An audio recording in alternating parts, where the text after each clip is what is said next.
Here in my garage, just got my old Acura here. I like driving up here. Unfortunately not in the Hollywood Hills. But you know what's more important? Knowledge. In fact, dashcam knowledge. That's right, today I'm going to review a dashcam. Now the reason I decided to buy a dashcam, or two, one for me and another one for my dad's car, is because in the past few months, or just in the past, I've experienced quite a few dangerous or unsafe encounters with other drivers here. And if I get into a car accident, a dashcam comes in handy. It's really important to have video evidence on your accident. So I decided to get two dashcams, and the dashcam I got is comes in this box. Oh, it's upside down. The model name is A118C.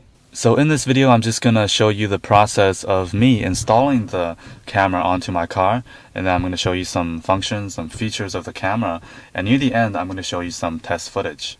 Alright, so let's first take a look at what comes inside the box. So inside the box, first you get the user manual, which tells you everything about the camera, including all the functions, the settings, and all the controls. And you get the dash cam itself right here. As you can see, it's very small. It's all plastic. There's also the cable for connecting your dash cam to the cigarette lighter or the power adapter in your car. The only thing I don't like about this is that the cord is connected to the power adapter. So if you have multiple USBs that you want to charge, well, now you can only use this one USB. So that's one downside. There's the mounting plate for the dashcam itself. I think these are cable management little clips, a micro USB cable, and lastly, a plastic cover that covers up the cables.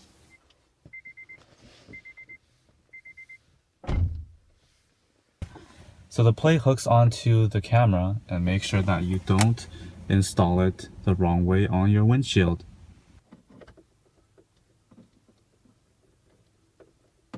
Okay, so I just pasted the mount onto my dashboard, and there it is. Now it's mounted. Now onto the cables. So just push the cable inside this flap. Every car has it. Just push it in. You might have to force it a little bit. So along the door, you have this black rubber flap. So you just tuck the cable inside the flap. Okay, so I just pasted these four little, I'm just going to call these cable management clips. And as you can see, the cables are nicely tucked away. So when a passenger sits here, they're not going to kick the cables. Okay, so now the dashcam is installed with the cable nicely tucked away. It's very clean looking. And now I'm just going to use this plastic cover to cover up this this cable here, like that. So I'm just going to open this up and then paste this plate onto the windshield. Okay, so now it's pasted onto the windshield, and I'm going to reconnect the cable here. Put the cover back on. And there it is. Alright, here is the final product. The installation took about just over 20 minutes. By the way, you'll need to purchase an SD card or micro SD card for the dashcam. And this is the micro SD card that I got. It is the Lexar 633X micro SD card. Another great option that you can look into is the Transcend, I think it's the Transcend High Endurance. But that one is just a bit more expensive. So this is 32 gigabytes. I think it records like 5 hours or so. So it's more than enough. Okay, back in my garage. Now I'm just going to turn my car on. I'm just going to demonstrate that once you turn your car on, it's going to start recording right away.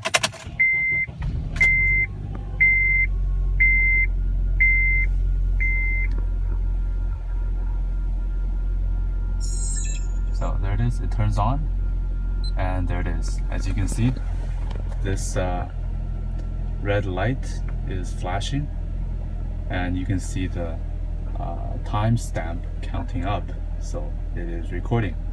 So here's how the dashcam looks from the outside. As you can see, it's quite small, and the black color matches well with the rearview mirror.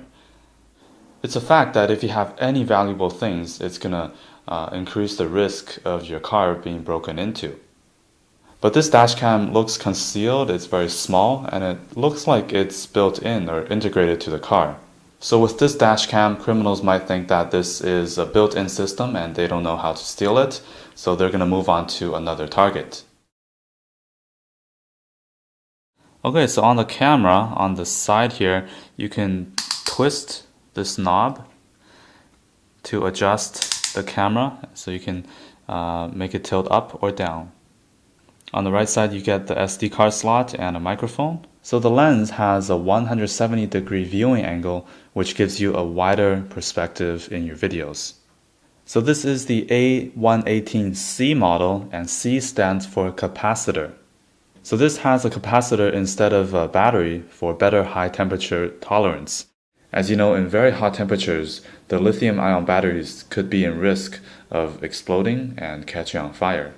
So if you live in a hot climate, this is definitely a better choice for you. Alright, so I'm just going to quickly go through the technical specs here. This has a 3 megapixel camera, 170-degree wide angle. It shoots in 1080p at 30 frames per second and 720p at 60 frames per second. The video format is H.264. The video out mode is NTSC or PAL. The screen size is 1.5 inches. And the capacity of memory card is from 4 gigabytes to 32 gigabytes. A great feature of this dashcam is that this has a built-in G sensor. In case of severe vehicle collision, the camera locks the image data generated at the time of the accident and displays a lock icon in the middle of the screen.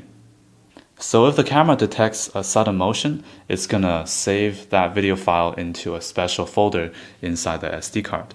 You can record videos in 1 minute, 3 minutes, or 5 minutes intervals, and it has a looping function, so it deletes the first video once your SD card is full.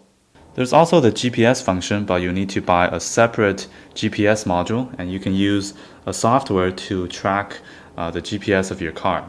On the top, you'll see 3 different LED lights. The left one is recording. If it's a still red light, it means that it's not recording at the moment. When it starts recording, it's going to start flashing.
Coming your way in 90 seconds. Alright, so now you're listening through the microphone of the dashcam. I don't know how it sounds, so you can hear it, and hopefully it's clear enough or loud enough, and in case of an accident you can hear the audio, or if something happens and you want to catch a driver or car's license plate, you can just read it out loud and the camera will catch the audio.